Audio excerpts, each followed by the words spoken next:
Everybody loves a good mystery. But what happens when a mystery never has its satisfying ending, that Scooby-Doo unveiling of the culprit? The following unsolved police cases are strange, creepy, and frustratingly without a conclusion.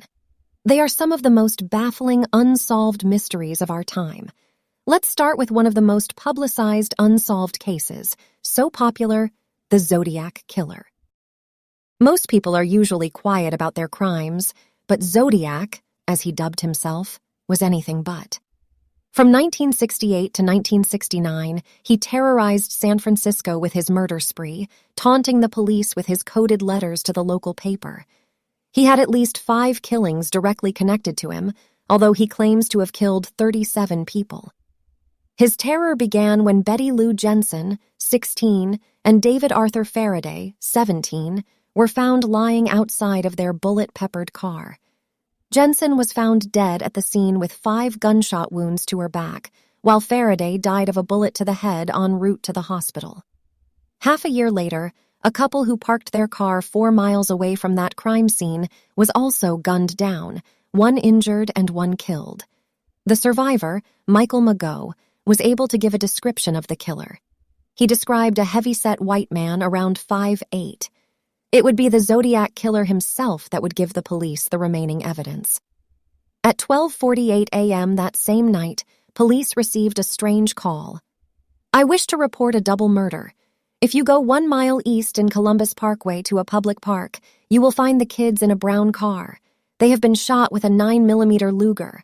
I also killed those kids last year. Goodbye." A month later, newspapers received the first letter from the Zodiac Killer. He demanded them publish the letter on the front page, or he'd go on a killing rampage. The letter described the murders, all written with mysterious ciphers that seemed to form a code. This was a common theme with the other letters he would send, all signed with a crossed circle symbol. One such letter was decoded by a high school teacher and his wife. It read, "I like killing people because it is so much fun. It is more fun than killing wild game in the forest, because man is the most dangerous animal of all. To kill something gives me the most thrilling experience. It is even better than getting your rocks off with a girl. The best part of it is that when I die, I will be reborn in paradise, and they have killed will become my slaves. I will not give you my name because you will try to sloy down or atop my collection of slaves for my afterlife." The Zodiac Killer would go on killing and leaving frustrating evidence for the police.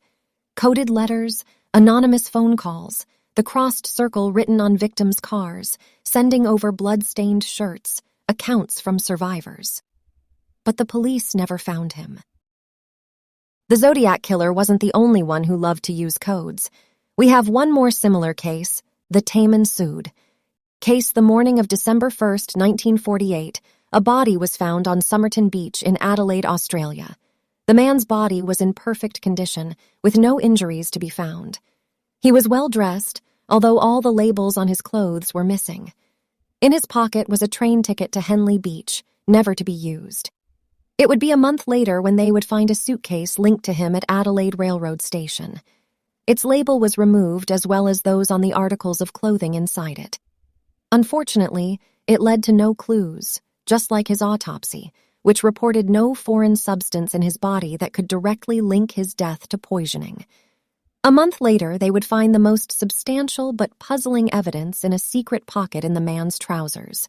It read, "Taman should." Public library officials called in to translate the phrase. They concluded that it meant ended or finished, which can be found in a collection of poems entitled The Rubaiyat of Omar Khayyam. Immediately, police ran a nationwide search for the book where this scrap paper was torn from. A man came forward, claiming that he found the book in the back seat of his unlocked car a week or 2 before they discovered the body. On the back of it was a strange code scrawled out in pencil. A phone number linking to a nurse was also discovered, though the nurse said she had given a copy of the Rubaiyat to an army officer named Alfred Boxall. Both the man who found the book and the nurse denied any connection with the dead man.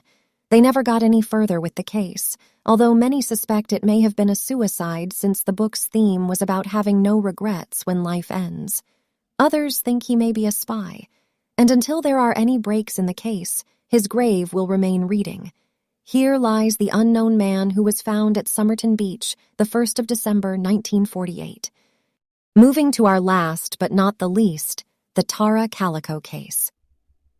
On the morning of September 20th, 1988, in Belen, New Mexico, it seemed like a perfect day to ride a bike. Tara Calico borrowed her mother's pink bike to go out for a spin. Extroverted and active, she worked as a bank teller and was studying to become either a psychologist or psychiatrist.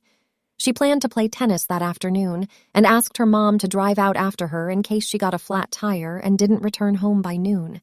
She never did return. Every lead went to a dead end until a year later, when a photo was found depicting a young woman her age and a missing boy, both gagged. The Polaroid photograph was found in a parking lot outside a junior food store in Florida. The 9-year-old, Michael Henley, went missing in the same area as Calico in April of 1988 when he was hunting turkeys with his father. They appeared to be in the back of a van with a copy of a book written by V.C. Andrews, Calico's favorite author, lying right beside the girl. Initially, Tara's mother didn't think the girl was her, but the girl in the photograph had a scar identical to Calico. But still, due to the lack of evidence, many experts dismissed the photograph. In 1990, Michael Henley's body was found in Zuni Mountains, where he was hunting, which strongly disconnects the theory that the two were abducted and taken to Florida. Calico's parents would eventually die, never finding out who took their daughter. So, that is it for today. Thank you so much for watching this video. If you like listening stuff like this, you can hit the subscribe button below and you will be notified whenever a new video is being uploaded. See you in the next one.